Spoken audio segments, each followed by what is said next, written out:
radical. Fundamental principles of freedom, rational self-interest, and individual rights. This is the Yaron Brooks Show. All right, everybody, welcome to Yaron Brooks Show on this Tuesday, January 6th. I am still in Austin, Texas,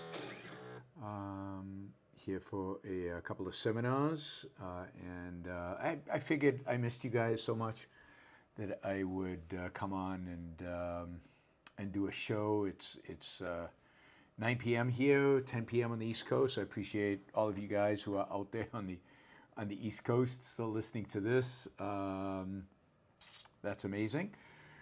Jeffrey, I am here. I am in Austin. Well, not here, because you're not in Austin, but I am in Austin. Let's see. Yeah, so it's going to be a news roundup, but it's kind of evening and stuff, so it's kind of somewhere in between. Happy to take questions, so Super Chat is on. You can use that to ask questions. You know, I've got four topics, but we'll see how long it takes, because they're kind of all big topics. I think I might cover them quickly. I'm kind of tired, so I might cover them quickly. The next 2 days in Austin is going to be a seminar on philosophy and economics. It's going to be a lot of fun. I'm looking forward to it. The last 2 days have been philosophy and statistics, probability theory. Interesting, a little over my head sometimes, but interesting. And suddenly, yeah, valuable. Yeah, statistics is hard. I mean, probability theory is hard, and statistics, doing statistics right is hard. Oh yeah, in that context, I do want to mention, I'll say more about this in a future show because somebody paid me money to review this, but I can't remember who it was. So somebody's asked me to answer a couple of questions and send me money. And by the way, a number of you have asked me to do some stuff and sent me some money associated with it. I've flagged all of that, and as soon as I get back home, I'll do it. For example, I can't comment on videos with the setup I have for the road. For some reason, the sound and video doesn't feed back in, or the sound at least doesn't feed back into the system. Anyway, so I won't, and my screen is just too small to show videos. But anyway, so I'll do that when I get home. So please be patient. I know you paid money, but please be patient. Anyway, I keep, yeah, Rob notices that it's, you know, we've got a very Caravaggio setting here. We've got the light over here. Yeah, drama, black, solid black, light. Yeah, you know, you're getting good at this, Rob. This is good. Let's see. What was I going to say? Yeah, I mean, people keep sending me stuff about COVID vaccines. God, you know, it is literally impossible to debunk every single arbitrary, crazy theory that people come up with. And once you watch somebody and they make a claim and you check the claim and the claim turns out to be completely bogus, there's no point in keeping going back to the same guy and having debunked every single arbitrary, ridiculous, nutty claim that he makes. But that's what's going on with COVID. There are a few people who are making a lot of money, who I think are mostly dishonest, who are making a lot of money off of the COVID vaccine hysteria and scaring the bejesus out of all of you guys. They're lying, or they're ignorant. In some cases, they might be both, but they're ignorant. They're ignorant, and it's easy to be ignorant because, as I said a minute ago, statistics is hard. Being a good doctor does not mean you're a good statistician.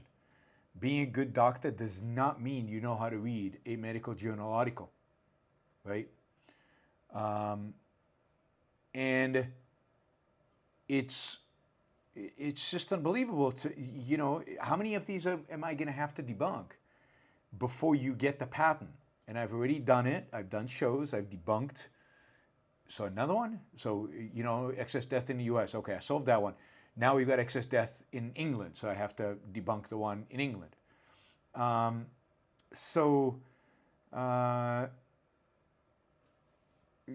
and on and on it goes. So it's just, yeah, it's upsetting. Jennifer says, have Amish on. I will. We're trying to figure out a date that works for everybody. Amish is here at the seminar. What an injustice so many objectivists have done to Amish. It really is despicable, the way he was treated during COVID and since COVID, and with all these nonsensical conspiracy theories like ivermectin, hydrochloride, whatever, and the vaccines. It's just really, really sad, and not a good, not the objectivist movement at its best. One other issue I found interesting. So I did this, and then I'll get to the topics in the list. I did a show the other day about, I tweeted about, the drag shows. A court in Tennessee ruled that the legislation that banned certain drag shows was unconstitutional. And I said, absolutely, good. And then, God, what I got back. The government needs to protect kids, but the government also needs to protect adults who might accidentally be exposed to a sexualized drag show. I mean, that's interesting, right? So that means that everybody claims this, thinks that the government should, by law, have movie ratings, and that it shouldn't be parents' responsibility to decide what movies children can go to or not. It should be the government's, and the government should have movie ratings, and those movie ratings should have the force of law. And cinema owners who allow kids into an R-rated movie, or God forbid into NC-17 movie, should be prosecuted for that. I mean, we're not talking about pornography. We're talking, and how do you define pornography? But children should mostly be guided by parents. And then that would apply to the theater too. So I wonder what kind of rating the government would give a show like, I don't know, what was that show about the Mormons that the South Park guys put on, the play? I mean, it was, God, it was horrific in terms of the sexual innuendos and what they said and how disrespectful it was to the Mormon Church. I wonder if the government should rate plays. I mean, the government already mandates that music have ratings. The Book of Mormon. Thank you, Jeremy. Maybe the government, there was a big fight over ratings of music and songs and what's appropriate and what's inappropriate. But not just ratings, the government should enforce those ratings. That is, parents who allow their kids to listen to certain rap songs should go to jail for a long, long, long time, right? But I have a feeling that all these people don't advocate for doing that for movies and plays and music and stuff. That really this isn't about sex. And by the way, I find, for kids, I find violence in movies far more upsetting and far more disgusting and far more something I want to protect my kids from than sex. Sex is pretty natural. There's nothing wrong with sex. Sex is actually pretty beautiful. So that's what we should be protecting. But it's not. It's actually not that. It's that they find the drag shows, even though drag shows. I mean, one of the amazing things we talked about MASH. Shazbot got me to watch an old episode of MASH, and in MASH, if I remember right, on many episodes, the soldiers, they were doing drag shows. I mean, generally in war movies that you go back and you watch war movies, World War II war movies, Vietnam War movies, you'll find that as part of entertaining the troops, they did drag shows. Now, okay, we got to protect adults from, they might see something they don't like. Now, I get it. You know, if it's pornography, absolutely, keep it behind closed doors, clearly, and kids should never be allowed in. Some of the displays at Pride events are pretty disgusting and stupid and ridiculous, but don't go, right? Just don't go to Pride events. It's not that hard to shield children from it. Just you know, these events are well advertised. Everybody knows about them. The people who do the disgusting stuff, it's disgusting. I think they're horrible people, but it's you know, like enacting sexual acts and S&M and but it's easy. Just don't take your kids to those shows. But how we got to a place in America where now drag shows should be illegal, or drag shows, you know, and not all drag shows are secularized.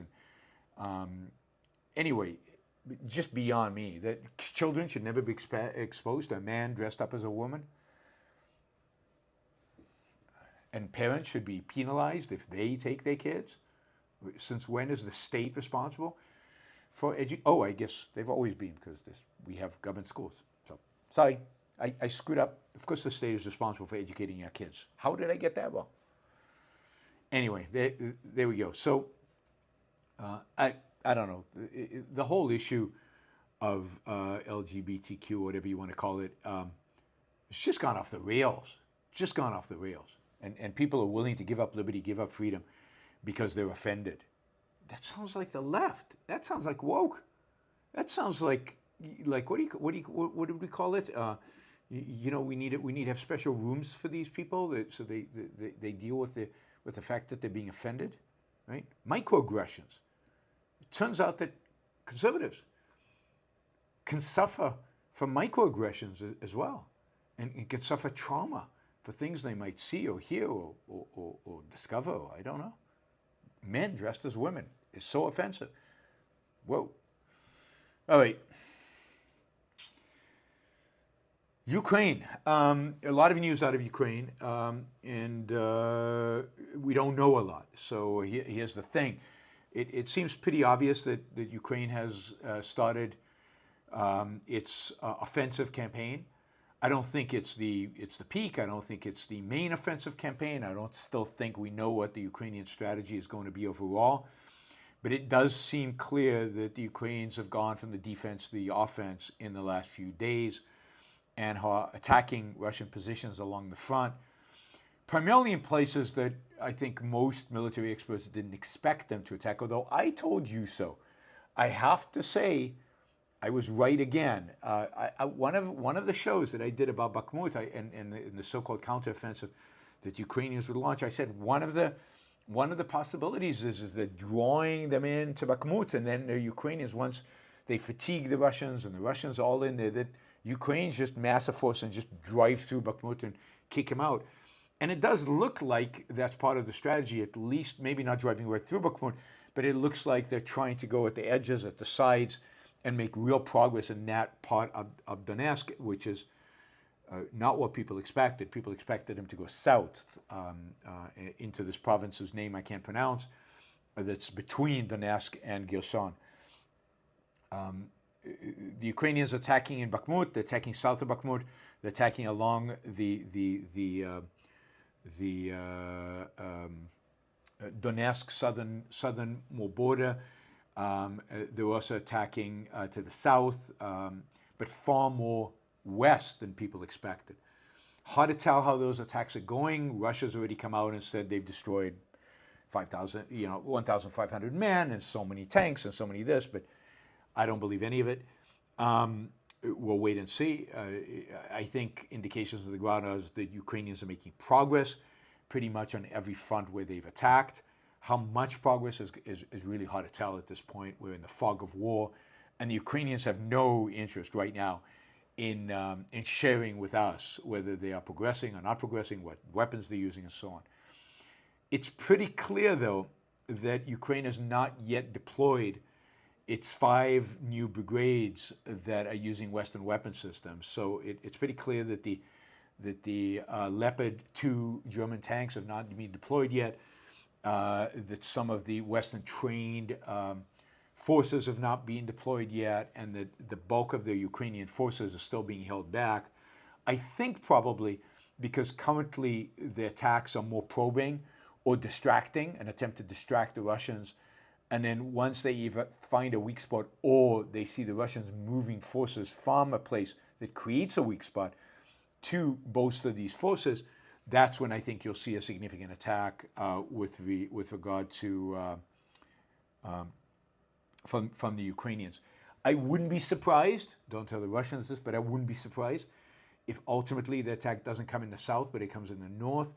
I wouldn't be surprised if the Ukrainians set out as one of their goals early on is to take Luhansk province in the north and to take that northern segment. That would also cut off a lot of the supply routes to the Donetsk segment and maybe take the north and then move to the south. We'll get to one complication about the south in a minute.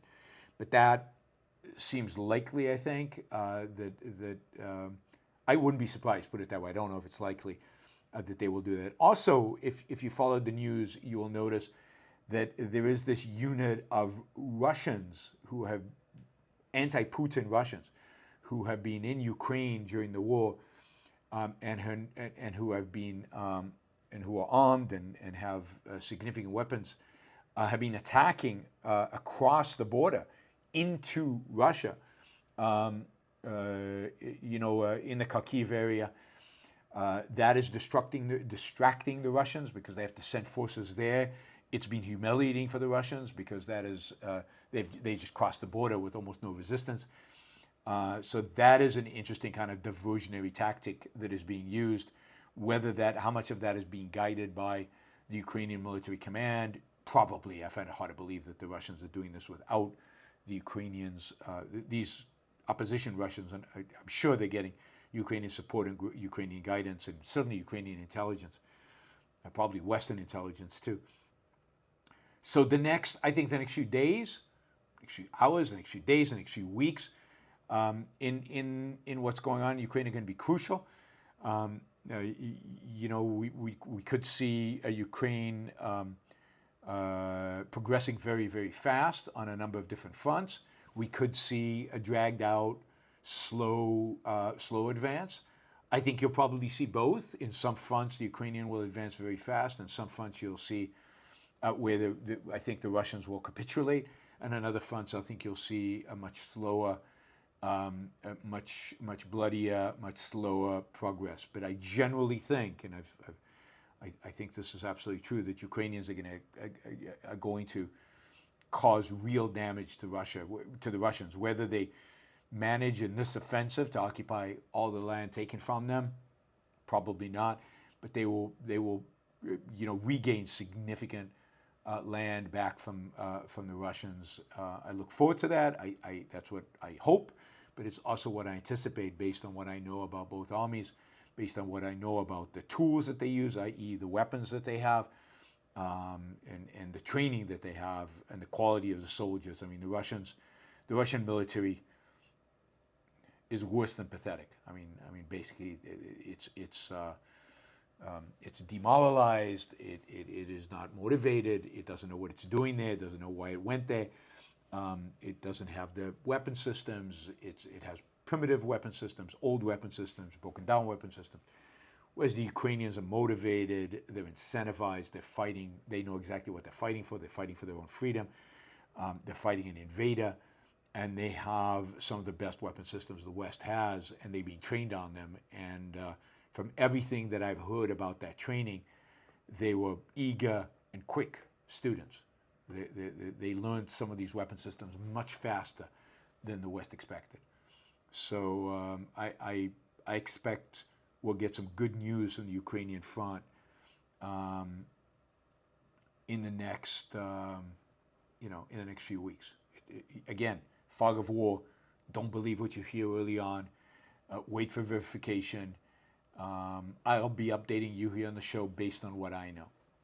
The big news today out of Ukraine, and one thing we do know because it's been confirmed by satellite, by video, by video locally everywhere, is that the dam, a major dam,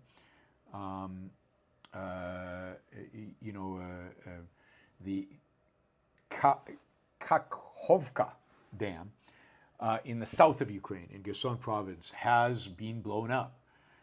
That the dam has basically ruptured, that water is flowing through and flooding much of Kherson, thousands of Ukrainians under Russian occupation. Because remember, this dam is in the south of Ukraine in territory that is controlled by the Russians, right? So the dam is Russian controlled. The area that's going to be flooded is mostly, not exclusively, but mostly Russian controlled land, although Kherson, the city, I think is going to be flooded as well, and that's in the Ukrainian command. The damage is vast. The trying to recover from this one day in the future is going to take years. Rebuilding that dam, making all that land habitable again.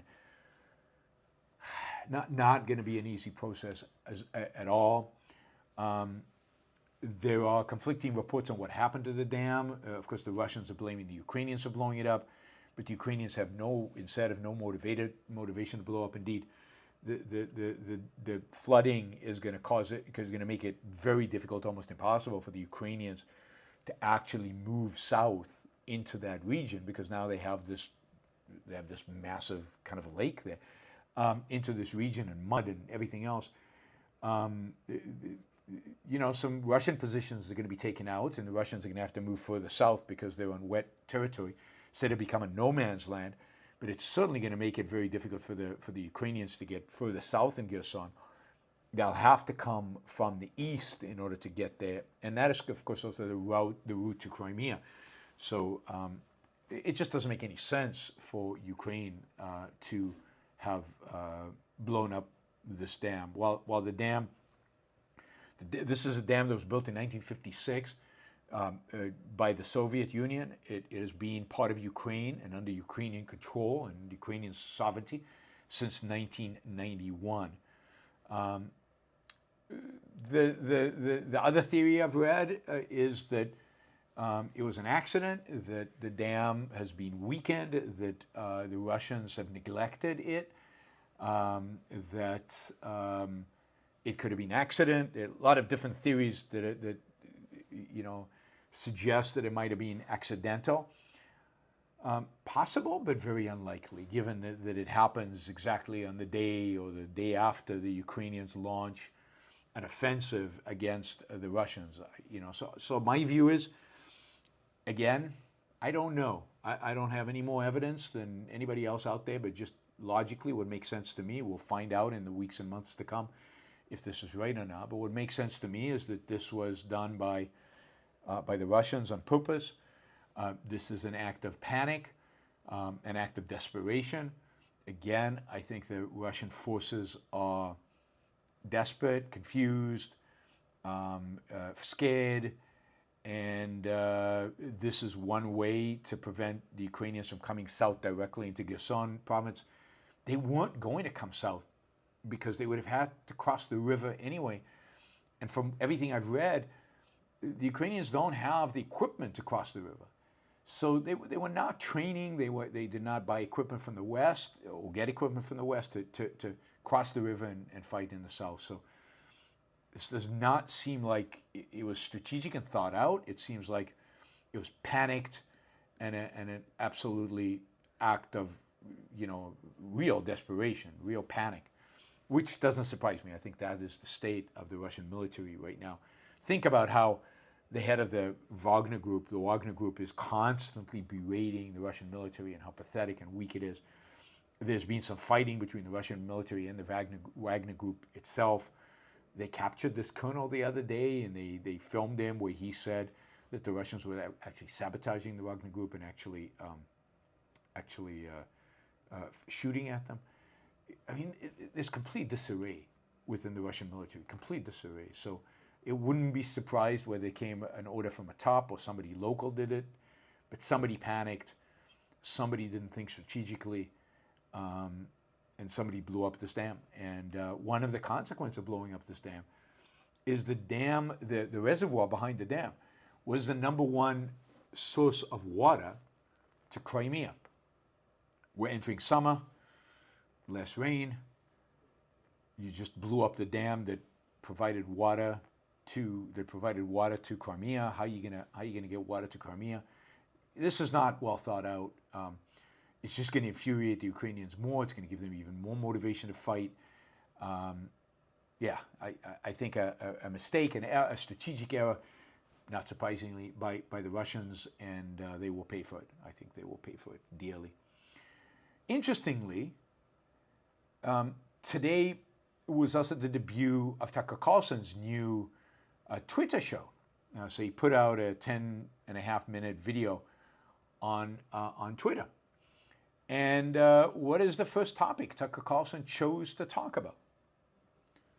Well, basically, the show is dedicated to the idea that Ukraine blew up the dam, that they are responsible for it. Tucker Carlson calls the dam effectively Russian, I guess because the Soviets built it, I don't know. But that the dam is Russian, and this is Russia's own infrastructure, and that's why they wouldn't have blown it up themselves. I mean, Tucker Carlson has become a joke. He's been a joke for a few years now, but he's become a complete Russian mouthpiece. All he does is recite Russian propaganda. I really hope you don't watch him on Twitter. I really hope you don't follow him on Twitter. This guy should lose whatever support he has. His Twitter show should flop. This is a joke, and I mean it's an evil joke because he's doing real damage. He is, he's moving the right and he's influencing the right in a horrible direction, a direction that could really cost America. It's turning the Republican Party into a party that's, I think, unelectable. If it sides with Putin, which is clearly Tucker now, unashamedly, unembarrassingly, is siding with Putin. Yeah, I mean, it's not quite treasonous, but it's, this is deeply troubling and deeply problematic. Elon Musk, of course, retweeted Tucker Carlson's show and then said something about we want people from all political to be on Twitter. And, I'm fine with it being on Twitter. I'm not too happy with Elon Musk retweeting it. Elon Musk himself is taking up some very strange political positions and having very strange bedfellows. But so be it. It really is disturbing that Tucker takes up. I mean, at best, you could say, and I think I said it right at the beginning, I don't know who blew it up. I mean, there's an outside possibility, is Ukraine. Maybe they have some strategic goal in mind. Maybe they have some reason to do it. Maybe it was an error. Maybe it was a mistake. I'm just saying it's very unlikely, and it's much more likely. But Tucker Carlson didn't say that. He didn't say we don't know. He said this was a Ukrainian sabotage. The Ukrainians did it to Russian infrastructure. And that's just disgusting. That's the best way, I think, the best word to actually describe that. All right, so, I'll be, I have a real interest in the Ukraine war. My talk this year at Onkar will be on the Ukraine war and what we can learn about the right from the response to the Ukraine war. So I'll be, those of you who listen to the show regularly, I don't think we'll find much in my talk at Onkar new, but it will be an integration, a condensed version, and hopefully you'll find it valuable. So let's switch topics. Sequoia Capital is one of the most prominent, if not the most prominent, venture capital funds in the United States. It is one of, if not the most successful venture capital. They have done phenomenally well. They have funded pretty much been involved in the funding of pretty much every successful tech company that I can think of. Doesn't mean all of them, but I can think of one of the, they starting out with companies even before Apple, but including Apple and Cisco and many of the early Silicon Valley, but all the way to today. Sequoia did lose a lot of money on FTX.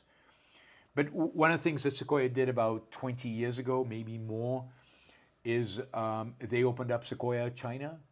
Some of their partners in the U.S. were of Chinese origin. They moved to China. They headed it up. They hired local talent.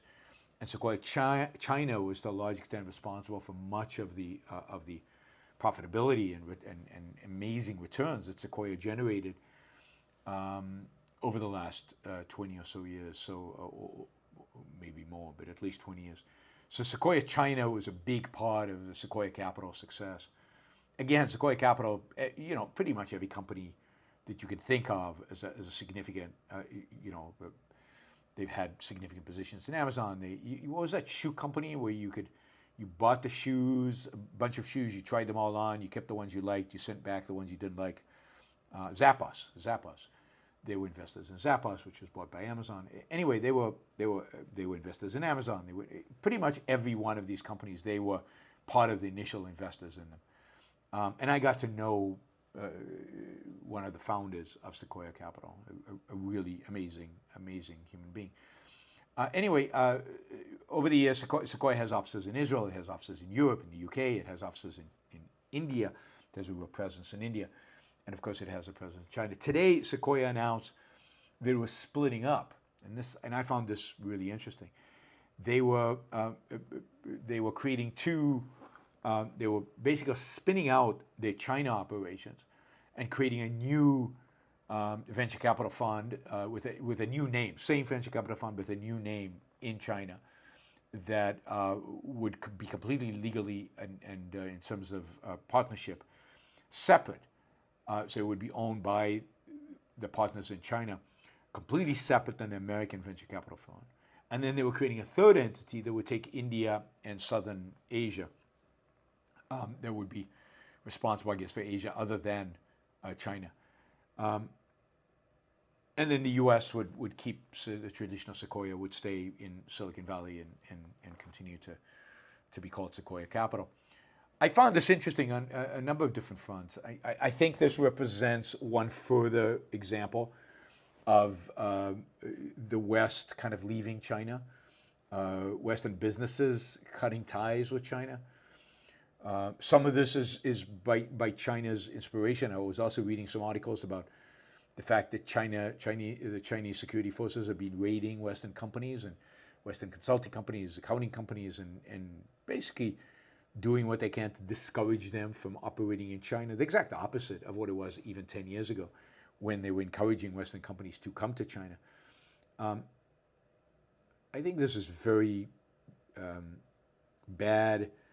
I think this is, the more this happens, the more we move towards a condition of a Cold War and ultimately potential of a hot war. It's not something we should celebrate. But I found, Sequoia was 6-7 years ago, last time I talked to this founder who passed away, Sequoia Capital was absolutely unequivocally committed to China. China was a big source of its returns. The idea that Sequoia would leave China, huge in terms of this delinking and the fact that it is happening. It is happening. And the fear, I think, that American investors have in putting their investments in China. And it's going to take a year for Sequoia to unwind because they have to separate the investors, who's in China, who's here. The partners are going to have to kind of separate. Legally, it's probably, I can't imagine the legal bills, millions and millions and millions of dollars to figure this all out and to settle this. Also, the India play is interesting, but it does make sense. If my guess is the partners from the U.S. who flew to China also went to India, also went to other places in Asia. They do a trip. Once you're giving up on China, you might as well just spin off the rest of Asia as well. Sequoia will keep, the U.S. Sequoia will keep its satellites, if you will, in Europe and in Israel. It's the primary thing here is it's spinning off China. I think that's big news, and I think that it's, again, an indication of more of this delinking between American business and China generally.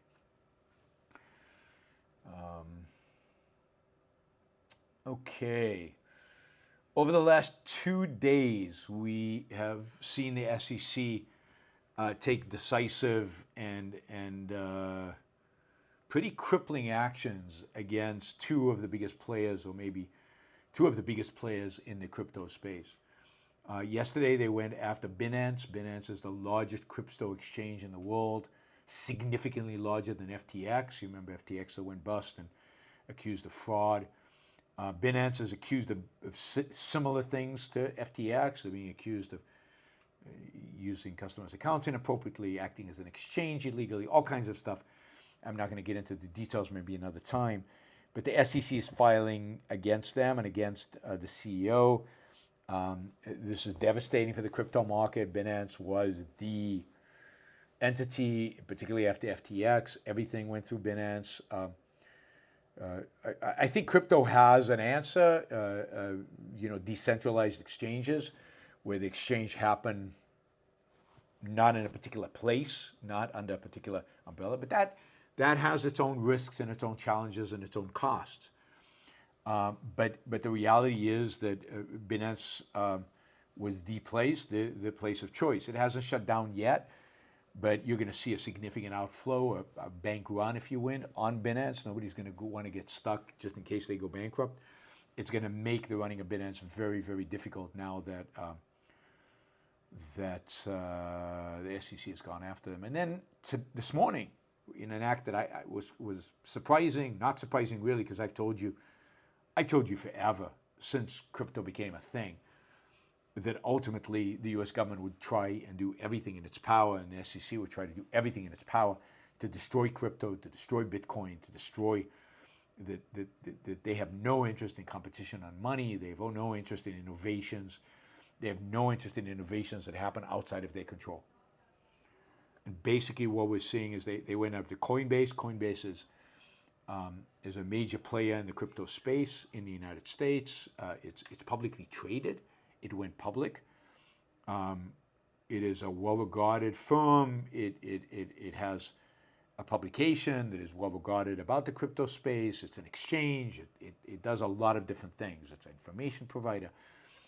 And the SEC, again, has gone after them, basically declaring that crypto is a security and that Coinbase and Binance, by trading them, by providing a market, they're trading in securities, and they don't have a license to trade in securities, and they don't have permission to trade in securities, and the SEC hasn't granted them to them. Look, I'm not a huge fan of crypto in this context, and as you know, I'm skeptical about Bitcoin and others and the ability to be successful. But let the market play out. Let it play out. Let's see what happens. People will lose a lot of money, yes, but they're taking risks. They don't know what they're doing. It's not my business, and it's certainly not the government's business. No individual rights are being violated here, unless there's fraud. FTX probably committed fraud, but I don't think, Coinbase certainly I don't think committed fraud. Binance, I'm not sure, but Coinbase is not. But the SEC does not want to lose control. It doesn't want to lose control on companies raising capital. It doesn't want to lose control in security exchanges. And the feds, primarily the Federal Reserve and the government more broadly, do not want to lose control over money. They do not want an alternative money. They do not want anything competing against the dollar. And they will do everything in order to destroy them. And it's, God, it's disgusting and despicable and sad and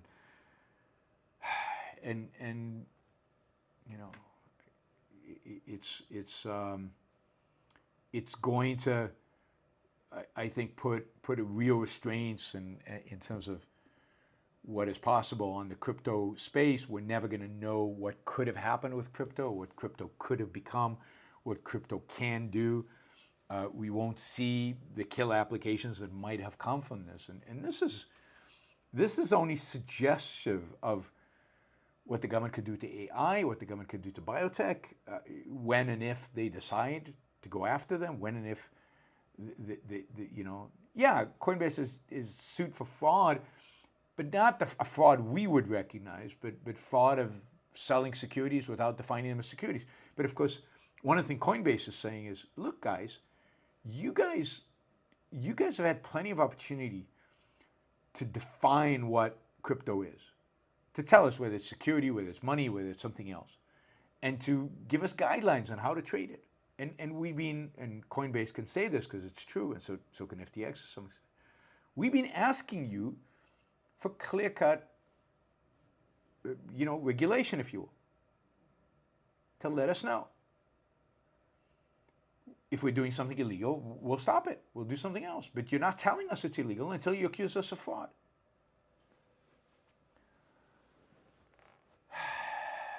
So,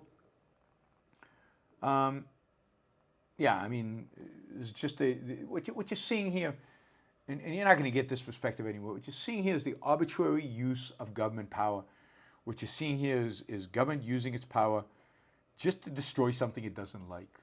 It's not based on law. It's not based on the facts of reality.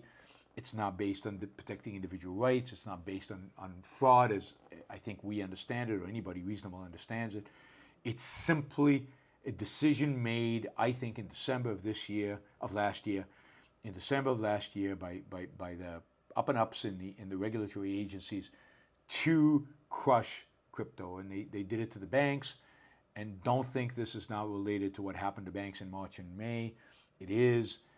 Certainly Signature Bank was closed because of its crypto association. But everything, I mean, Silvergate was forced into closure. Who knows what we'll find in terms of even Silicon Valley Bank if things had evolved differently with regard to crypto and banking, if they had all the charters that weren't granted for banking entities and everything else. The government just made an arbitrary decision to shut down an entire industry, and they're just going after it, and they're doing it systematically, and nobody is going to be safe. And what's surprising to me is that the market in crypto and the market for Bitcoin is not reflecting that at all, right? Not reflective at all. All right. So that is the attack in crypto. Truly, not good. All right. Finally something good. All right. So, God, you've heard over and over and over again. You've probably seen it on Twitter. You've seen it everywhere, on television and everywhere. You've seen the hysteria emanating from the industry to a large extent, but from all kinds of pundits and politicians, industry experts, and so on. The hysteria about AI, and AI is going to kill us all, and it's devastating. It's a what do you call it? An extinction level event potentially. And there've been very few voices defending AI, and so I was super happy today, and not surprised, but super happy to find this long Twitter thread. It really is an essay by Mark Andreessen defending AI, and it's just a beautiful piece, and I encourage you all to read it. I'll read you a little bit of it. I encourage you all to read it because he's taking the exact right approach. This is how it begins. The era of artificial intelligence is here, and boy, are people freaking out. Fortunately, I'm here to bring the good news. AI will not destroy the world, and in fact, AI will save it. And then he goes on, right? He goes on, let's see, he gives a description of AI, and he says, AI can make everything we care about better. Everything we care about better. And he says the most validated core conclusion of and again, I would phrase things differently, but listen, this is pretty good. The most validated core conclusion of social sciences across many decades and thousands of studies is that human intelligence makes a very broad range of life outcomes better. Smarter people have better outcomes in almost every domain of activity. Further, human intelligence is the lever that we have used for millennia to create the world we live in today. Science, technology, math, physics, chemistry, art, everything he lists here. Without the application of intelligence on all these domains, we would all still be living in mud huts, scratching out a meager existence of subsistence farming. Instead, we have used our intelligence, replace that with reason, to raise our standard of living in the order of 10,000x over the last 4,000 years. What AI offers us is the opportunity to profoundly augment human intelligence, to make all these outcomes of intelligence and many others, from the creation of new medicines to ways to solve climate change to technologies to reach the stars, much, much better from here. AI augmentation of human intelligence has already started. And he says AI is already around us in the forms of computer control systems of many kinds. It's now rapidly escalating with AI large language models like ChatGPT and will accelerate very quickly from here if we let it. So I think that's great. And then he goes on to talk about every child would have an AI tutor and get a customized education. Every person will have a personal assistant, AI personal assistant. Every scientist will have an AI assistant, collaborator, partner. Every leader, everything will have it, right? He says, in short, everything that people do with their natural intelligence today can be done much better with AI. And we will be able to take on new challenges that have been impossible to tackle without AI, from curing all diseases to achieving interstellar travel. And this isn't just about intelligence. Perhaps the most underestimated quality of AI is how humanizing it can be. So he actually makes the argument that we'll all become nicer, and all of this. It's just, I mean, he says we should be living in a much better world with AI, and now we can. And then he goes into why the panic, and he analyzes it, and I think he does a good job of analyzing it. So I'll do a whole show on this because there's a lot of content here about why the panic, what's the panic about, why people support it, and everything else. And he takes all the objections. Will AI ruin our society? And he has a whole essay on that. Will AI take all our jobs? He has a whole essay on that. Will AI lead to crippling inequality? He has an essay on that. Will AI lead to bad people doing bad things? He has an essay on that. And then he talks about what I think is the most important one, and that is the risk of not pursuing AI with maximum force and speed. That is the real risk.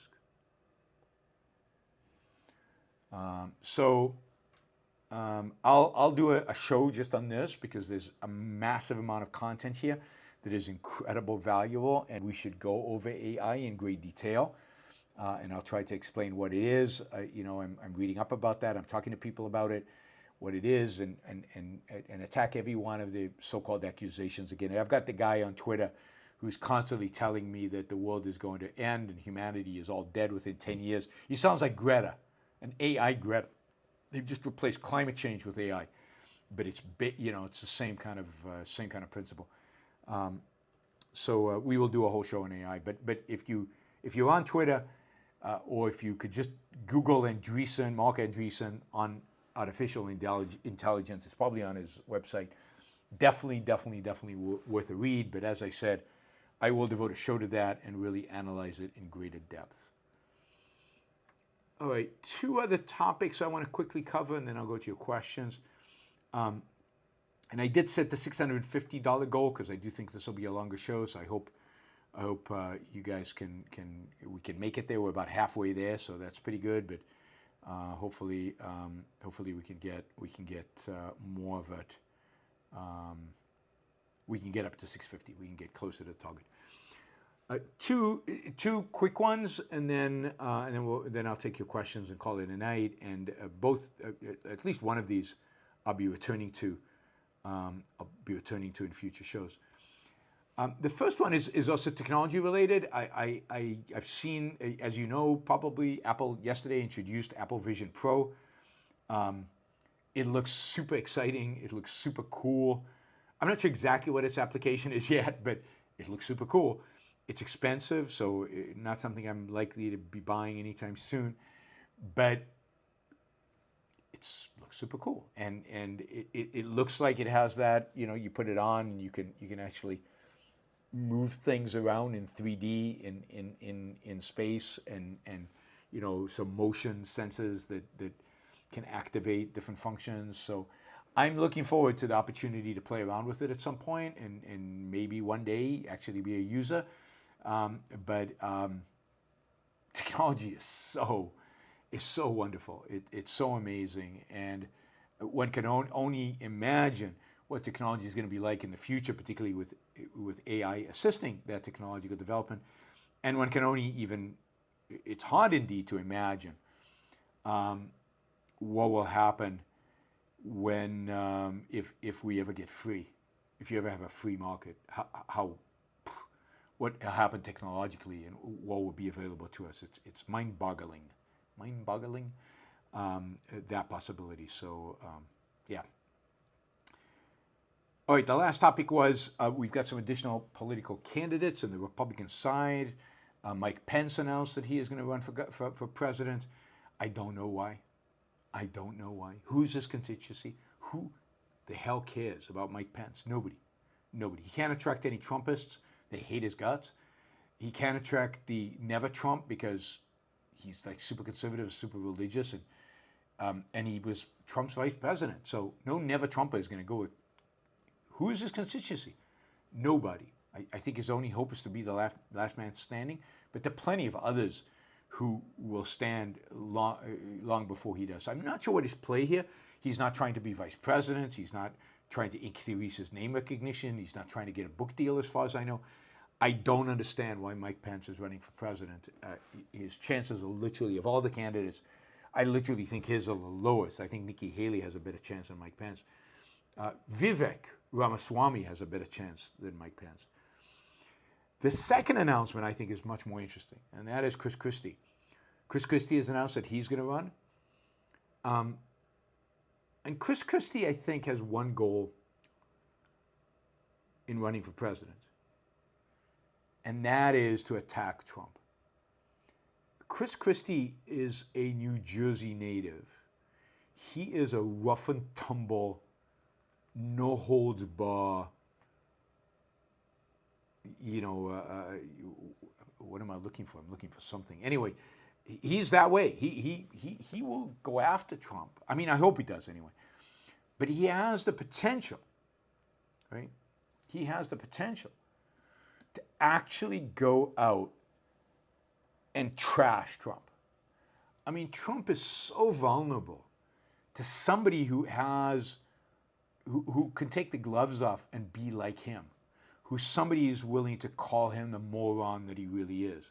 I mean, I think I mentioned this in the show, but my view is what all these candidates need to do is and they should all do it, right?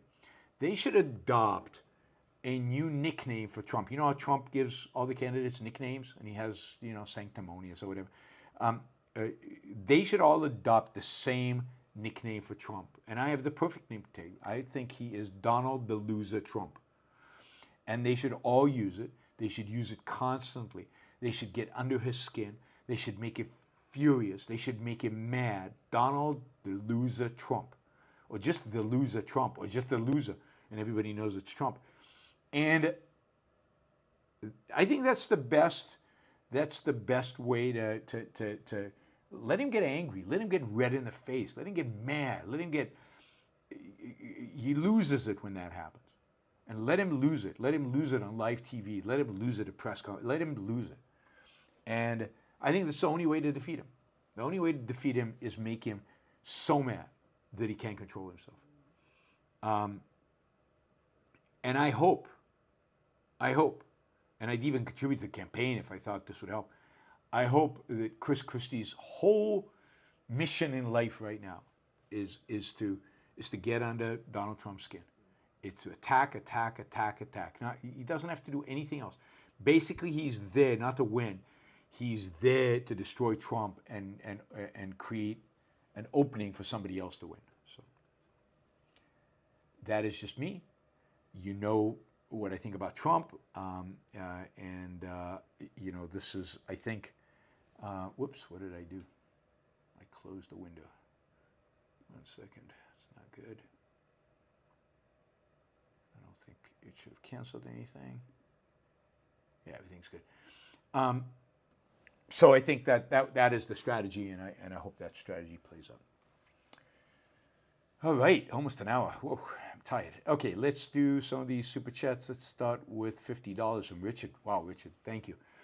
A couple of $50 questions. So Richard starts, I'm studying for the bar exam. I'm looking for some benevolent, lighthearted entertainment to watch in my downtime. Ideally, not too cerebral because I'm studying for 10, 12 hours a day. What are some Yaron recommendations? Well, certainly if you want something modern that's available right now, that's on the, I like Ted Lasso.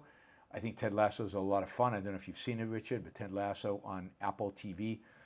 It's fun, it's entertaining, it's light, it's not too serious, but it's super benevolent. And it's no cynicism, no kind of skepticism, cynicism. It's just straight. The American is the good guy. American is the good guy.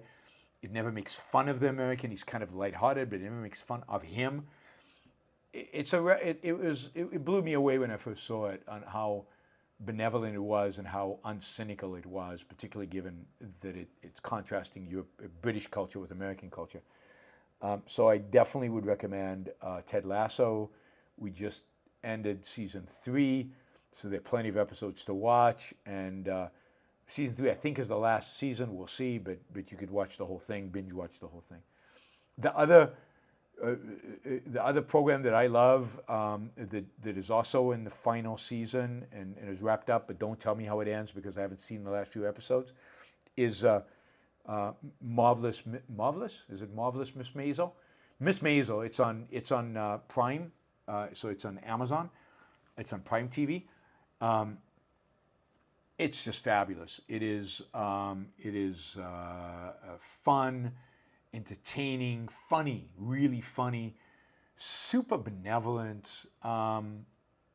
Yeah, I just find it sharp-witted, very fast dialogue, like some of the movies in the 30s and 40s that, fast dialogue and just super entertaining. So those are 2 shows that don't require much. I mean, somebody mentions Itaewon Class, which I do highly recommend. It's excellent, and I should talk about Itaewon Class in a separate show because it's uniquely excellent. It's special, but that requires more investment. You have to read subtitles. It's more serious.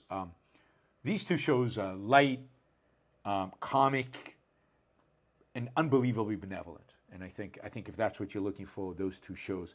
Now, of course, beyond that, I would say look for comedies from the 30s, 40s, 50s,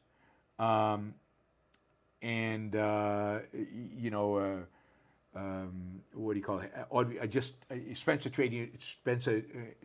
Tracy and Audrey Hepburn. For some reason, I just saw a commercial popped up for Adam's Rib, which is funny, but it's one of a series of movies they did together. Spencer Tracy and Katharine Hepburn, not Audrey Hepburn, Katharine Hepburn.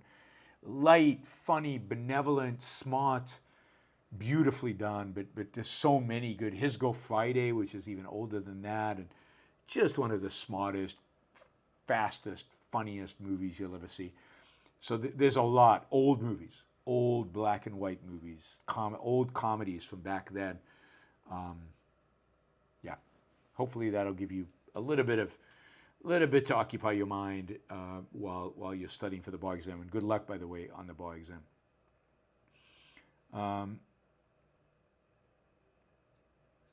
Let's see. Okay, Richard also, what do you think of the future of Asian financial markets will be if decoupling continues? India seems reluctant to implement much needed economic reforms, and no other country has China's population. Will Latin America be the next high growth market? I don't know. Latin America is a basket case with socialist presidents and socialist policies. And, if India is not willing to do the reforms needed for the kind of economic reforms needed, certainly Latin America is not willing to do those economic reforms. So it's very, very, the world is in a very, very bad place, I think, as this decoupling happens. I think much of the economic growth over the last 3, 4, 5 decades have been a consequence of the opening up of Asia and the consequence of opening up of China. China has had a massive positive impact on the United States. As China shuts down or closes up, and I think this will happen slowly and it'll take time, that has profound negative implications for the U.S. economy.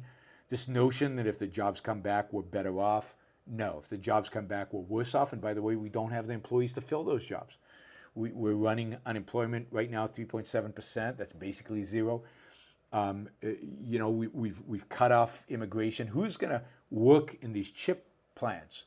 Where is the labor? Where's the high quality labor? And given immigration restrictionists and everything else, Mexico has the potential to replace China. India has the potential, but as you say, India lacks 2 things. One, economic reforms that will open it up to the world. It remains a managed economy with a managed trade. And it lacks the infrastructure to be able to move goods around within India to the ports, on the ships, to get it out.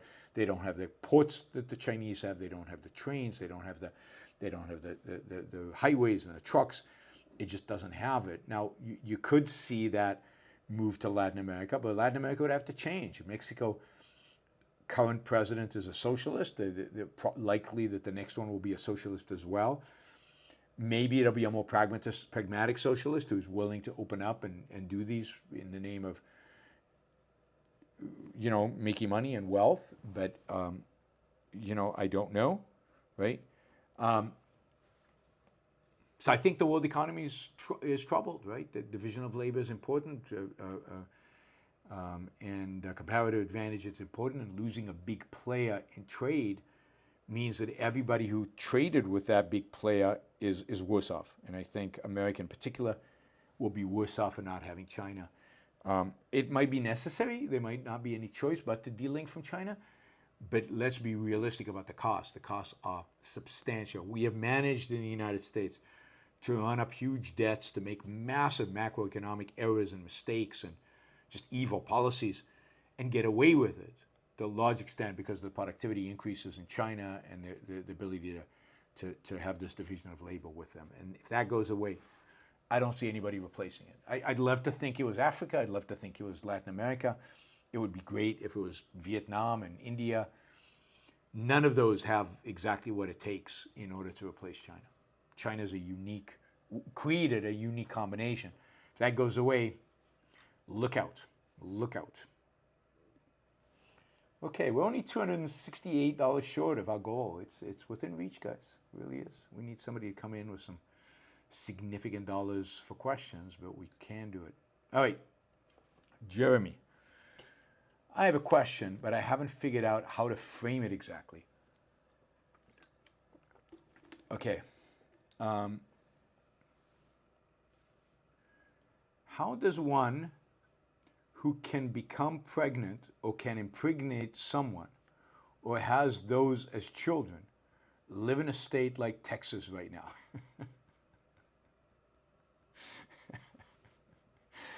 Oh, God. I don't know. I mean, I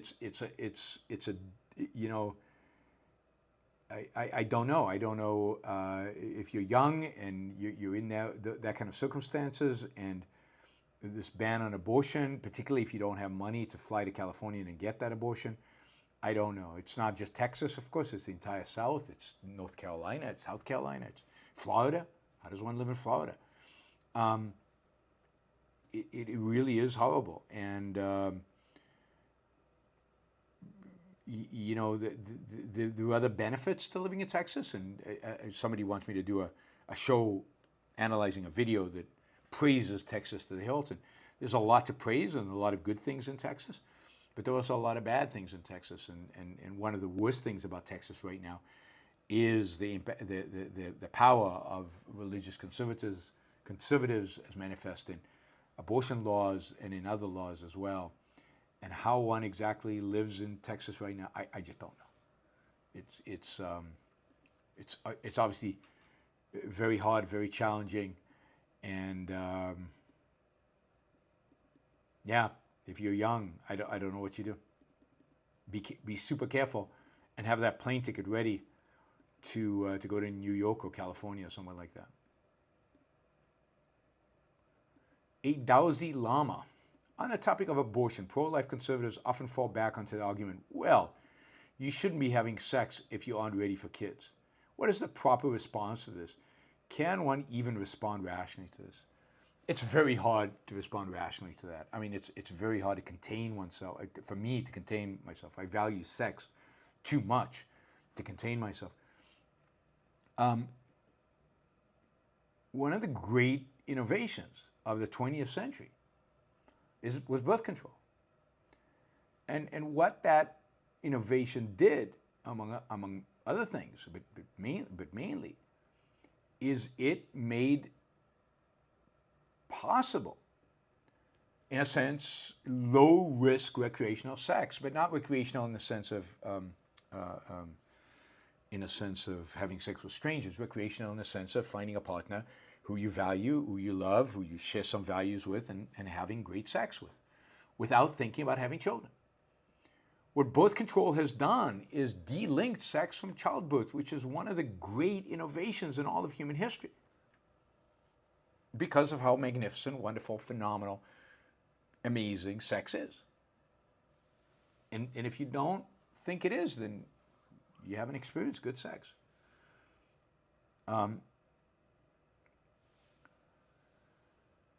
So I don't know what the rational response is, but I think that answer is the core of their opposition to abortion.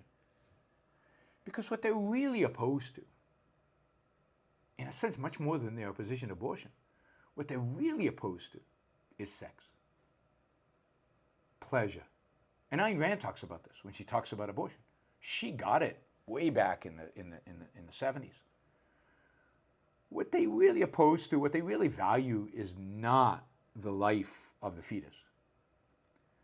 What they really value, or what they really disvalue, is sex. And if they could, they would get rid of contraception, birth control. Many of them would. But, you know, sex is too amazing, too wonderful, too pleasurable, too enjoyable to postpone, delay, put aside, reject because of fear of having kids. And because the responsibility of having kids is so great, I believe we should give parents as many outs as possible, basically until the fetus, the child, is born. And I think abortion is part of that. I think obviously people should use birth control, but you know, birth control is not foolproof. So yes, you have to emphasize the wonder and phenomenal, pro-life and pro-values and pro-pleasure and pro-enjoyment and pro-life, capital L, life, that sex represents. Stephen Hopper, thank you. Wes, thank you. $50, really appreciate that. So only $200 short, so $10, $20 questions gets us there. Only four $50 questions get us there. Four $50 questions and we're there. Easy. Easy peasy. All right, Joseph says, explain philosophical objective versus, oh God, don't do this.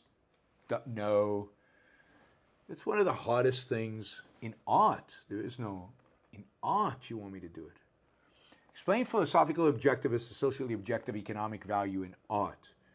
Example, an incomprehensible Picasso fetches a higher price than a Da Vinci that is proverbially objectively better for man.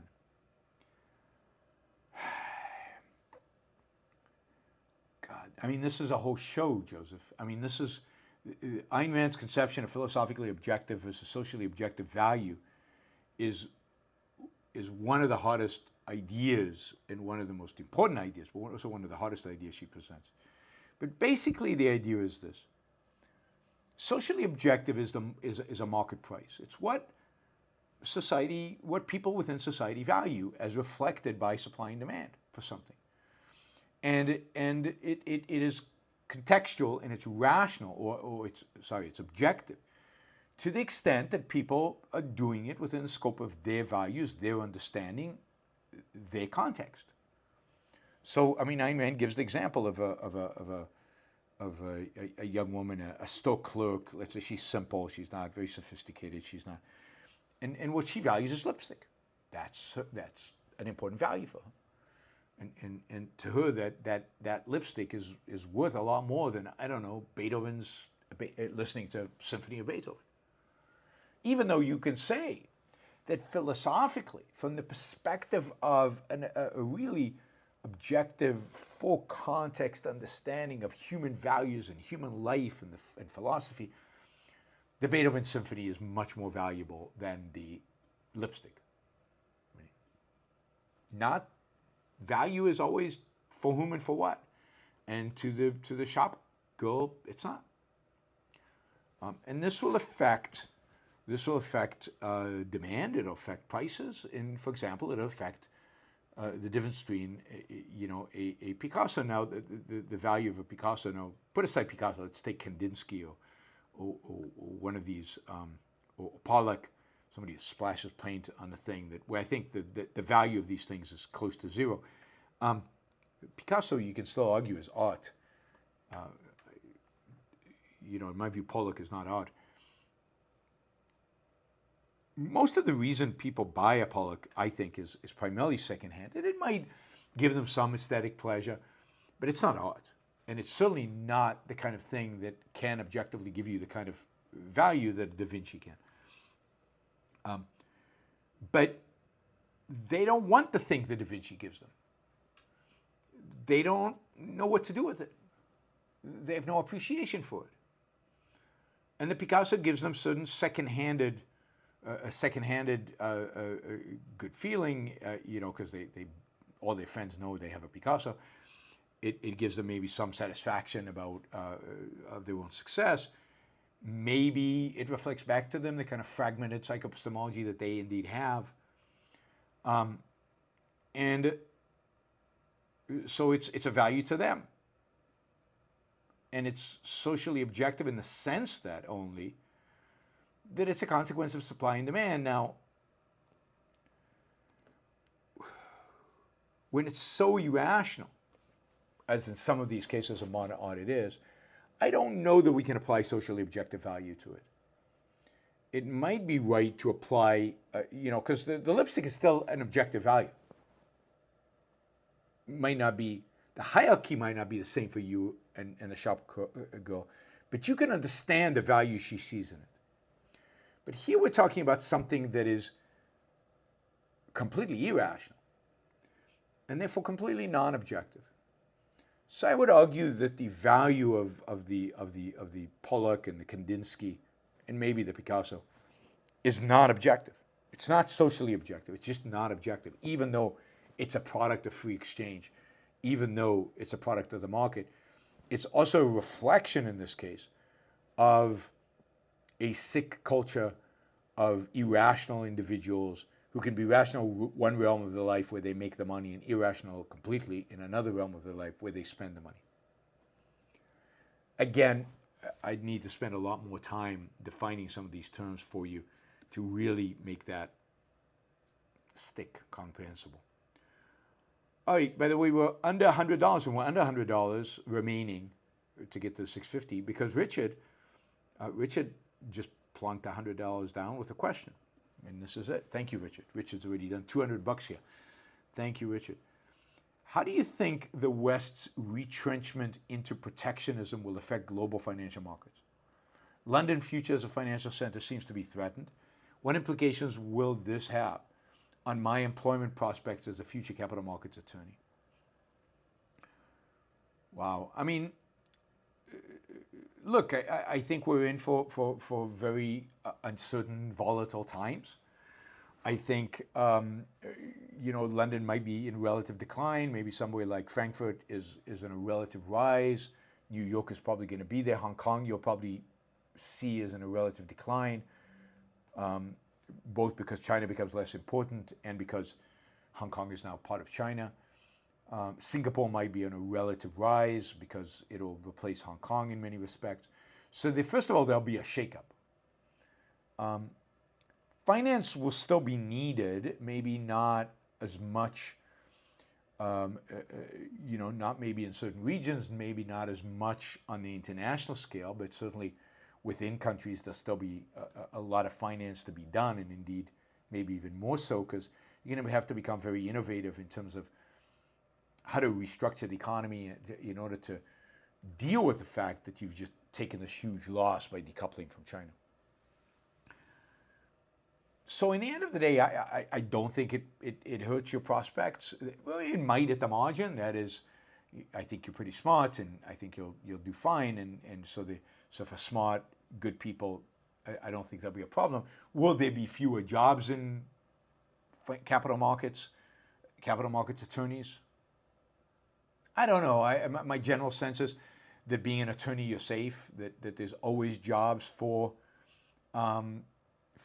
attorneys. You know how much an attorney in the capital markets, in the financial markets, working for a big well-known legal firm charges an hour for work as in the capital markets.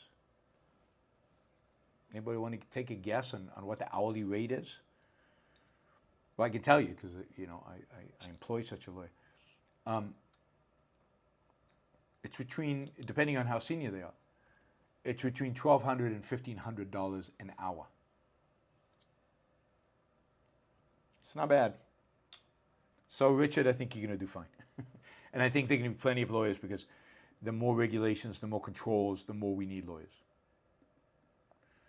Richard also says, thanks for the recommendations. I'll check out Ted Lasso and Miss Mazel. I loved Itaewon Class. Yeah, it was very good. I'm glad you got around to watching it. I'm also down to watch old movies. The Executive is still on my list. Executive Suite, I think, is the name of the movie. Executive Suite, not The Executive. If it's the same movie we're talking about. I don't know of a movie, The Executive. All right. Okay, one more Richard question, and then I'll get back to the list. But he has given, like, I don't know, $250, so he deserves it. Or maybe $260. One of the reasons I'm so interested in China is because many of the young Chinese people I've met exemplify the values that built America. Once they ditch Winnie the Pooh and the CCP bandits, they'll grow faster than ever. I agree. I mean, and again, I've spent time in China. I've toured around China. I've talked to a lot of Chinese people. And yeah, entrepreneurial, hardworking, dynamic, selfish in many respects. So yeah, I really do think that China has unbelievable upside if only the politicians got out of the way. All right, Andrew, Rand once said that as an aside, that she has to clarify that just because she is against something doesn't mean she was for a law to ban it. Yes, right. Why do most people jump from there to is a problem to there ought to be a law? Because, they if something's bad, they believe that using force to prevent evil, even if that evil is not rights violating, is a virtue. Is a virtue. You're helping the person who's about to commit the sin and his supposed victim. So they don't see, if something's bad, then somebody should do something about it. Who is the entity that is best positioned to do something about it? And that's the government. So a law is just allowing the government to step in and prevent something bad from happening. How is that bad? From their perspective, right? They view it as a positive. So they don't see force as unique or different. Force as something that needs to be banned from society. They view force as something that needs to be used in order to achieve the good. And the good means getting rid of the problems. Not your average algorithm. You say consciousness is a biological phenomenon, not a digital one, because consciousness isn't electrons running through wires. But much of biological consciousness are electrons running through neurons. Maybe, given how little we know about biological consciousness and about biology of consciousness and what is required to create consciousness, we don't know what it requires, and if it's just, we have no idea if it's just electrons running through neurons. Unlikely that it's just electrons running through neurons. It's one of the reasons why, I find it fascinating. They're already talking about a conscious machine, but we can't create life in a lab. We kind of know what the components of life are, but we can't actually put them together and create life. And life is simpler than consciousness. And I think to be conscious, you have to be alive, and yet we can't create life, and we don't know what life is from a biological perspective. We kind of get it, but we can't create it. We can't create consciousness in the lab even with biological entities. We can't take a non-conscious biological entity and turn it into a conscious biological entity. And then we think we can take a computer made of hard metal and wires and electrons and silicon and electric current, and it's going to magically become conscious when it's not alive. It's not even alive. I just don't see it. I don't see how that happens. I think that is a huge leap forward. all we know is that free will, reason is tied to free will. Free will is tied to a uniquely human consciousness. Human consciousness is linked to human beings, but even simple consciousness is linked to things that are alive, certain beings that are alive. Not everything that's alive is conscious. We don't know, and there's no reason to believe that consciousness can exist separate from life. I don't even know what that would mean. I don't think it can. So let's focus on life, and then we can get a consciousness. Ryan says, hi, Yaron. Great show with Onkar. Let's keep fighting for rational self-interest. Thank you for all you do. Thank you, Ryan. Appreciate it. Jeff says, do you think when the Ukraine war is over that there'll be another expensive Afghanistan-style rebuild funded by U.S. taxpayers? First of all, it won't be an Afghanistan style. If the war is won by Ukraine, then and when the war is over, it's not going to be Afghanistan, because Afghanistan, part of the problem with Afghanistan and whatever money we put in there is that we were never going to see any benefit from it. That it was a sinkhole. Anything you invested in Afghanistan was actually going to accrue to the benefit of not even the Afghans. It was going to accrue to the Taliban. It was going to accrue to our enemy, which is, I can't think of anything worse than that. So the Afghanistan experience is a million times worse than anything you could do in Ukraine. I think the example for Ukraine, much more likely, is something like the Marshall Plan, where the United States, put in significant to take a Western country and help it reestablish itself, a Western country that was an ally of the United States. Now, I'm not advocating for that. I'm not saying that that is the right thing to do.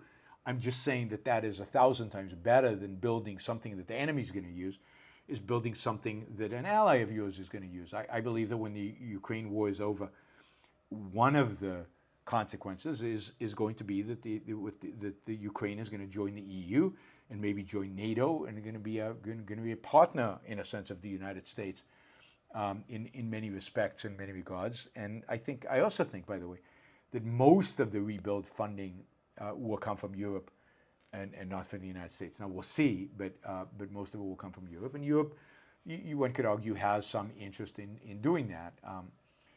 But I certainly wouldn't compare it to Afghanistan.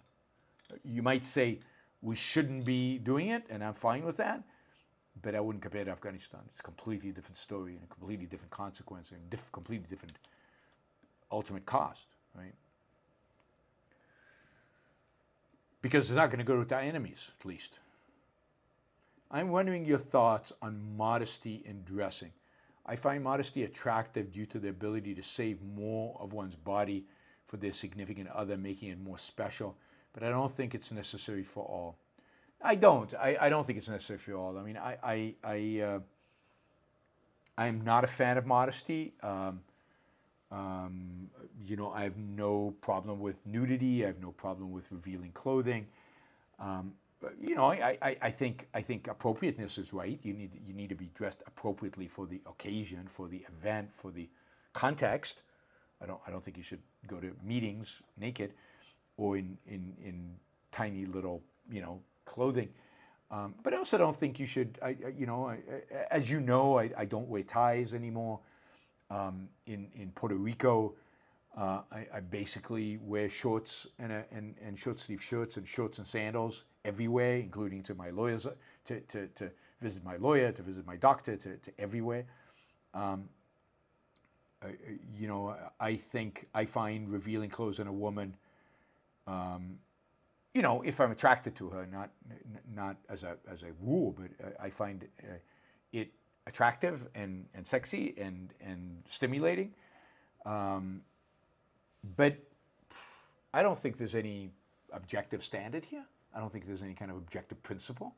I think it's a reflection of, your particular values and your particular aesthetic and your particular view of the human body and a lot of different things. I think for some people, again, it's an aesthetic choice, but for some people, modesty is appropriate because what they've got to show is not very appealing. I do think beauty matters, and I think that this idea of what body positivism, that all body types are the same and all body types are good, No, I mean, there's no moral statement in it, but there is an aesthetic statement, and there is some human bodies are more beautiful than other human bodies. Some human bodies are not beautiful at all, and young human bodies are nicer than old human bodies, and all kinds of stuff. There's aesthetically.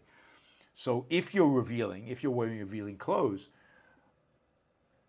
I think you should have something to reveal, and therefore you should be conscious of your own aesthetic, of whether people enjoy looking at you or not, because clearly revealing clothes is asking people to look. It's this idea that women say, I'm wearing these amazingly revealing clothes, but nobody should look at them. I mean, give me a break.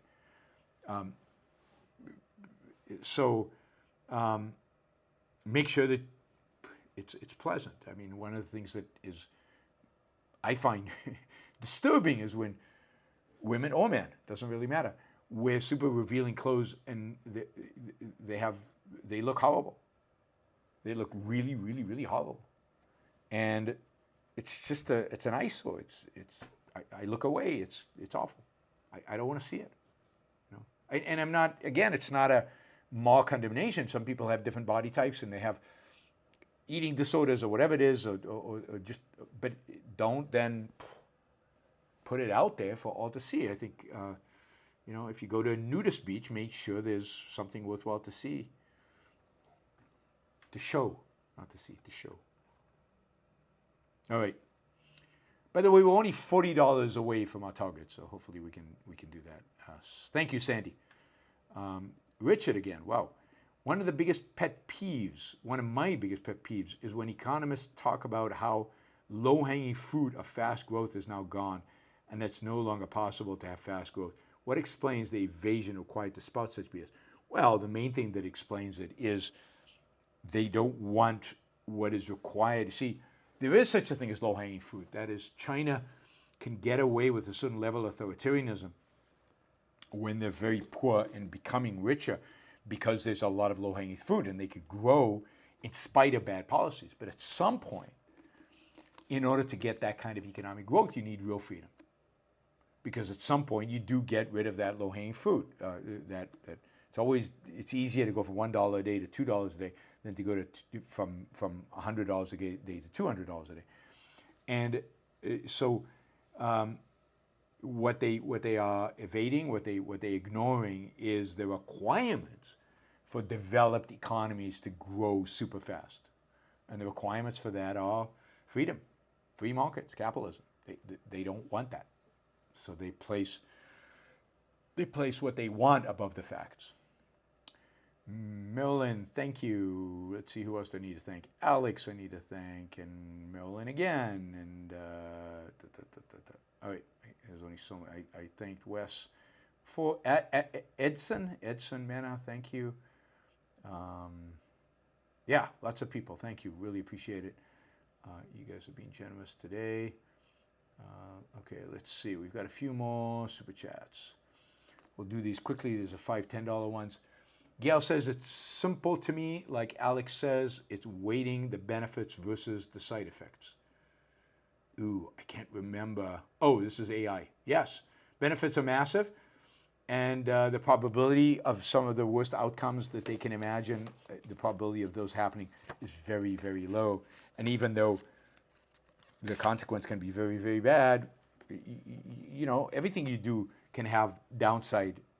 You can't live based on the catastrophic risk.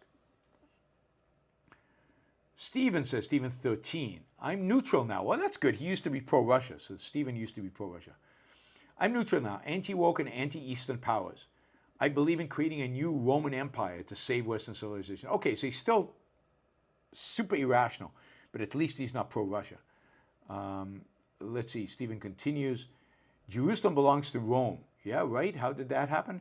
A new Roman Empire will crush both Ukraine and Russia. They are frontier barbarians. I have regained faith in the West. Allow me to laugh, Stephen. What can I say? That is absurd and ridiculous. There's not going to be a Roman Empire. There is nobody. There is nothing there. And by the way, Western civilization is not the Roman Empire. Western civilization is not empire at all. Western civilization has nothing to do with with empire. Western civilization has nothing to do with Jerusalem. Western civilization is the Enlightenment. Western civilization is reason and individualism. Western civilization is America. Western civilization is Western Europe, and Europe today, and Europe today, yeah, I would much rather have God. Don't even get me started on the evil that a Western empire would be a betrayal of everything that is meaningful about the West. All right, Andrew, for $20. Wow, we've gone through our goal. Thank you, Andrew and Richard again. Would you go so far as to equating the religious view of sex with rape? I'm thinking of religious prohibitions on women which imply man's lack of control over his sex urges. But I don't know that would equate them with rape, but I do think that religion, in its fundamental application, basically views man as lacking free will, as an animal, as not being able to control himself, and that is the source of the needing to separate men and women, needing to cover women up, whether it's in Judaism or Christianity or primarily Islam. It's this notion that men are animals, and so it's not an equation of sex with rape. It's an equation of sex with animalistic. It's what Reardon says in his speech to Dagny after they have sex, the morning after. He considers it an act of, animalistic barbarism in a sense, devoid of. It's hugely pleasurable but low. And he's shocked by her attitude. Richard, for $50. Thanks, Richard. Have you always traveled a lot? Did you still have difficulty with things like time zones and jet lag when traveling? Or do you find it easy to adjust when you're on the road? Do you have tips for newbie travelers? Yeah, I mean, I've traveled. Yeah, I mean, even when I was a kid, we lived in different places. I've traveled for a long time. I was traveling in the 90s. I really accelerated to travel in the 2000s and the 20-teens. I mean, yeah, I have tips. If you're going to Europe or you're going to Asia, try to get on a night flight. When you get on the plane, take a melatonin and try to get as much sleep as you can on the plane. When you get to your destination, let's say Europe, try to take a quick nap and make it very short and continue the day and try to go to sleep in the hour that you want to go to sleep in the future. To facilitate that, take another melatonin on the first night, second night, third night, until you feel like, okay, my body now is in rhythm with the sleep cycle that's appropriate for this country. So use melatonin strategically to get your body in rhythm and to get your body to sleep. But I've had on several trips sleepless nights, literally, when I don't sleep. I toss and turn the whole night because my body is, and even melatonin doesn't help. I hope you don't have that. It's pretty brutal, but mostly I don't, and today I'm pretty good at it. And I don't have too much problems. I used to have more problems than I do now, but I always felt pretty comfortable with travel. Melatonin make life a lot easier for traveling. So I take 10 milligrams, which is a lot. You can try 5 to see if that helps. If not, you can go to 10. I use the stuff that dissolves under the tongue. There are also pills, so there are a lot of different variations. Wow, you guys are still going. This is great. Stephen Harper says, the movies of Ernst Lubitsch, especially Trouble in Paradise and his movies with Maurice Chevalier and Jeanette MacDonald. Yeah, look, I've recommended this in the past. I mean, Ernst Lubitsch is one of the great filmmakers of all time. His comedies, they're all comedies, are benevolent and wonderful and just a pleasure.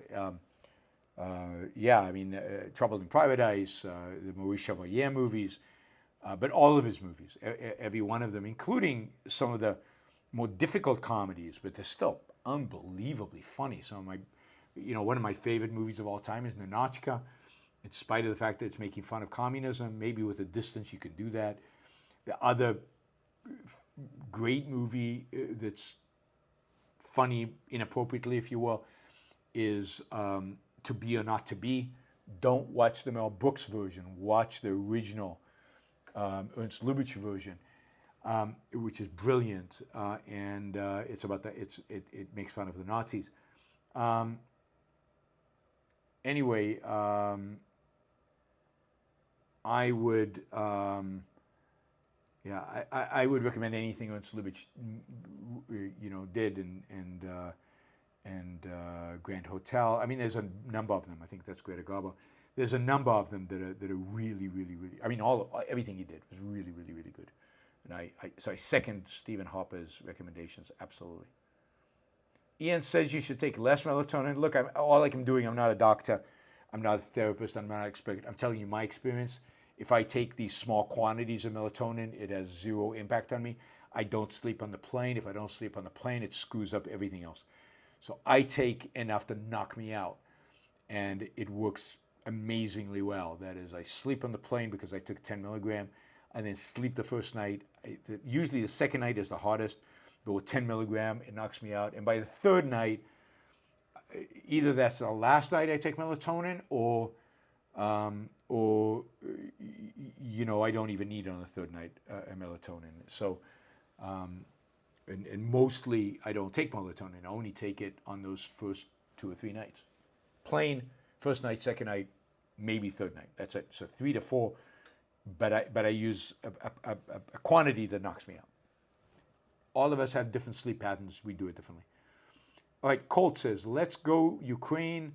Also, anti-Ukraine Republicans, right-wingers, I won't vote for them. That means Trump and down ballot. Yep. I mean, unfortunately, DeSantis has come out anti-Ukraine, right? Liam, will Putin survive the end of this war, or will it be like Hitler in the bunker in 1945? I doubt Putin commits suicide, but there might be a civil war in Russia. I think the Wagner Group maybe is some of what's going on there is indicative of potential civil war. I don't know if Putin survives. The rumors are he's also sick. He's kind of been quiet recently. He might just die of natural causes. He might be killed in ways that we don't even know. He might just disappear. It's hard to tell exactly what happens to Putin. I doubt he commits suicide. James, does Houston, Texas not have a homeless problem because there are no zoning regulations on housing development? I think that's a big part of it. Housing is cheap in Houston. It's relatively easy to build cheap housing, to build affordable housing, to house the homeless. And I think that's a big part. Austin is expensive. It's very difficult to build cheap housing. The cheap housing that used to exist is being gentrified, knocked down, and middle-class housing is being built, but other cheap housing is not being built in place. Demand far outstrips supply, and that's places where you get homelessness. Hopper Campbell, is the left more altruistic than the right? I think there are some egoistic elements of the right which don't know how to manifest, while the left is altruistic to its core.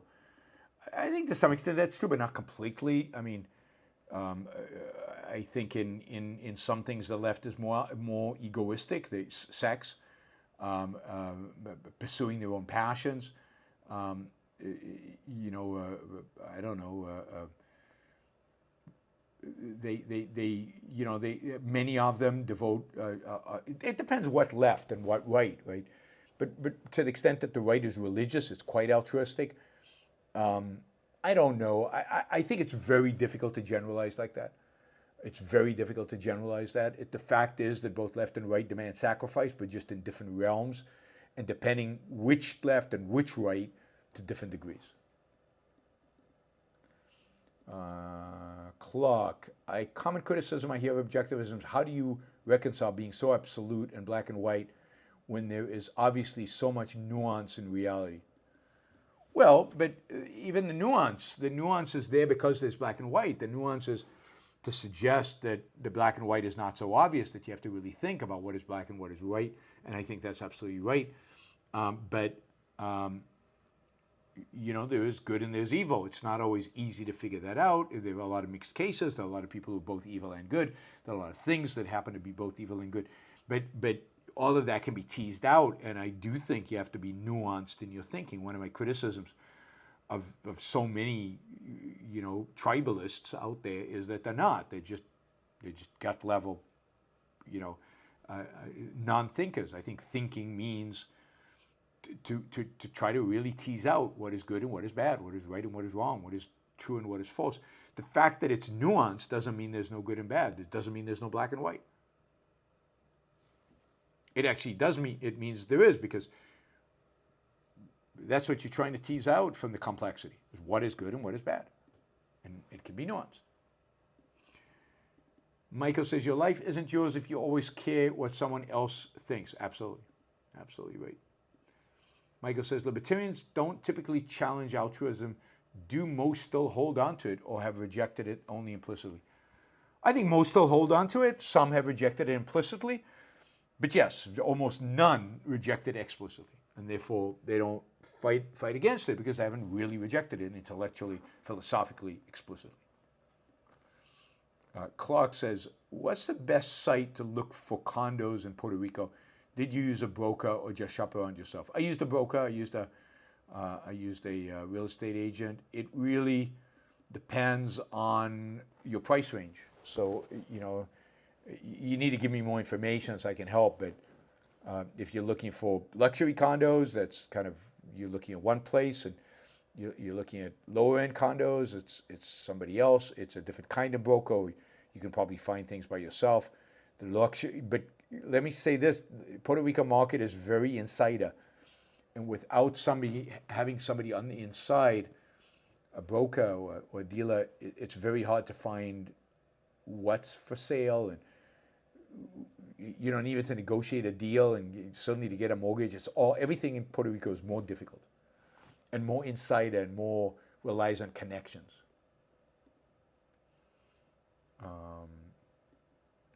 Okay, don't forget to like the show before you leave. We've had a lot of people watch live. Just like it, please. It doesn't cost you anything, and it helps the algorithm significantly. Something that I find concerning is the amount of young men my age who are against birth control and ending no-fault divorce. Why is this? I think most of them are a bunch of fools that haven't grown up. Yeah, I mean, they are a bunch of fools that haven't grown up. They're very religious, obviously. Only religion can lead you to those kind of conclusions. How can you be up against birth control? I just don't understand it. That's so anti-human and anti-life and anti-pleasure. It's so sacrificial. You're sacrificing yourself. You're sacrificing your own pleasure. You're sacrificing your own life. It really is horrible. And the idea that there's still people like that in the 21st century. Yeah, grow up is exactly the right attitude. Grow up and grow a brain. Grow a spine. Grow an attitude that loves oneself. Thank you, MH08. I appreciate the support. Marilyn says, under Islam, I don't think sex is enjoyable for men or women. How could it be there is no personal connection? I think that's right in the sense that, as we understand sex to have a spiritual element that requires a personal connection. But Islam is relative to the other religions, not anti-sex.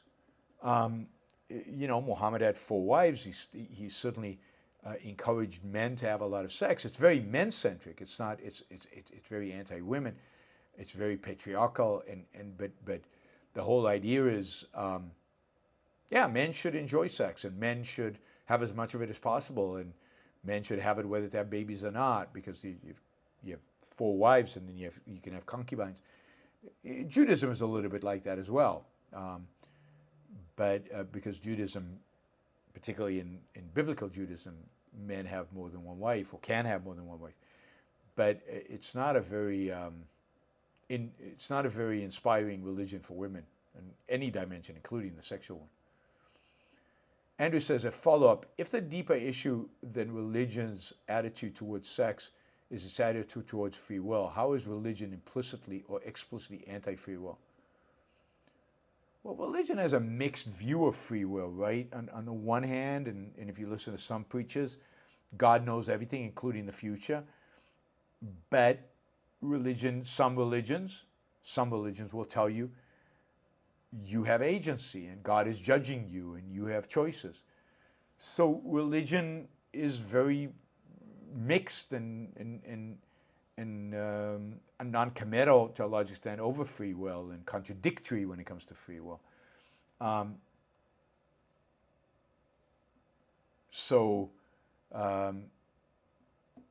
You know, you can override your animalistic instincts, they tell us, but that requires a lot of effort.